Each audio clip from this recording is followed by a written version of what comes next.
Bonjour, ici Stéphane Lanctot d'AgroCentre Saint-Hyacinthe. On est de retour dans notre superbe champ de blé. Comme vous pouvez voir, on a une super belle uniformité. Si vous vous rappelez, la dernière fois, on était au stade élongation. Alors, on a recommandé la deuxième application d'azote à notre client. Alors, présentement, comme vous pouvez le voir, ma casquette trahit un peu notre sujet d'aujourd'hui. On va parler régulateur de croissance.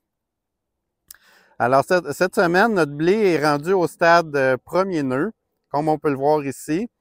Alors, on peut le voir en défaisant la gaine de la première feuille.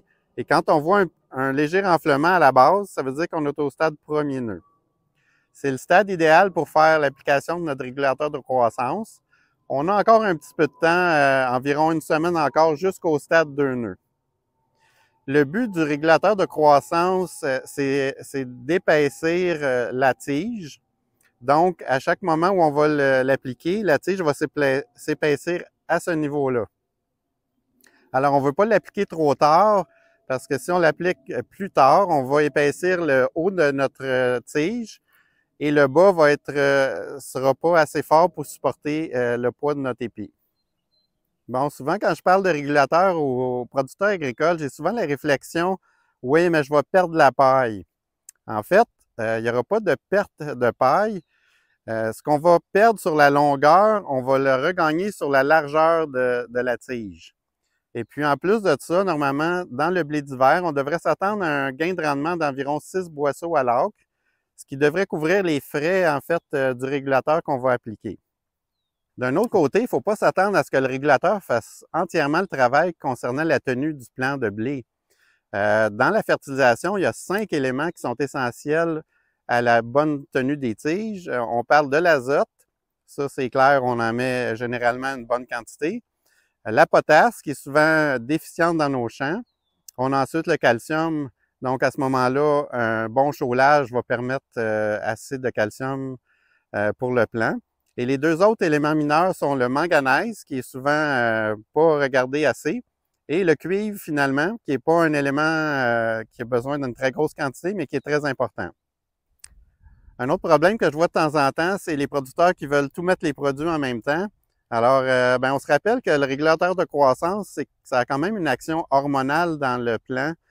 Donc, il faut faire attention de le mettre dans des bonnes conditions, c'est-à-dire éviter les périodes de stress, là, spécialement le froid, là, quand ça vient très froid la nuit.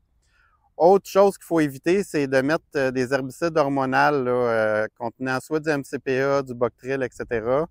Alors, du 2,4-D. Alors ça, on essaye d'éviter ça. Par contre, comme dans le cas de ce champ-ci, quand on a fait l'analyse foliaire, on s'est rendu compte qu'il manquait du magnésium et du manganèse.